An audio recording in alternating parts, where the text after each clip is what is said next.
मंत्री प्रदीप महारथी इस्तीफा पर भी थमुनी पिपिली पीड़िता इश्यू। आज ये प्रसंग नहीं सरकार को पुणी टार्गेट करिछि कांग्रेस। दल कहिछि महारथी इस्तीफा मुख्यमंत्री पुराणा चाल।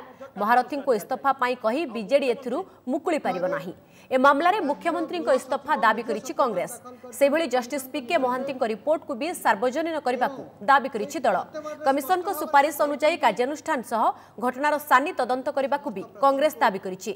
तदंतकारी डीएसपी और क्राइम ब्रांच रो भूमिका संदेहजनक होइथिबारु घटनार आउथरे तदंत हेले ही सत्य पदाक आसिबो बोली पीसीसी गणमाध्यम विभाग मुख्य सत्यप्रकाश नायक एक सांबादिक सम्मेलन रे प्रकाश करिसेंती।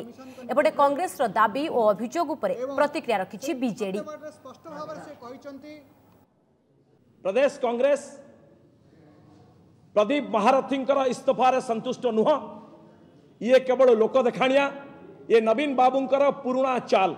प्रदेश कांग्रेस जो दाबी करुची, प्रथम मुख्यमंत्री इस्तीफा दियंतु, जस्टिस पीके महांती कमिशन रिपोर्ट को तुरंत सर्वसाधारण ले करंतु आउ तांको सुपारिश अनुसार कार्यानुष्ठान नियंतु। जे एभली घटना रे जतेबेले कि पुलिस तार तदंत ठीक ठाक करि न थाए, से घटना रे आउ थरे सानी तदंत करा जाई परिबो।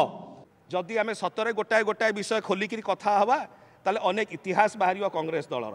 आमे से न्यून स्तर को जीवा चाहू ना। आमे आशा करचु आलो सखी अपना महत्व आपे रखी कांग्रेस निज महत्व रखू। जदि न्यून स्तर को जाइकरी ए प्रकार बाक वितंडा करे ताले तांकर इतिहास चिठा मध्य बिजु जनता दल आगामी दिन में ओडिशार जनसाधारण सामने रखी।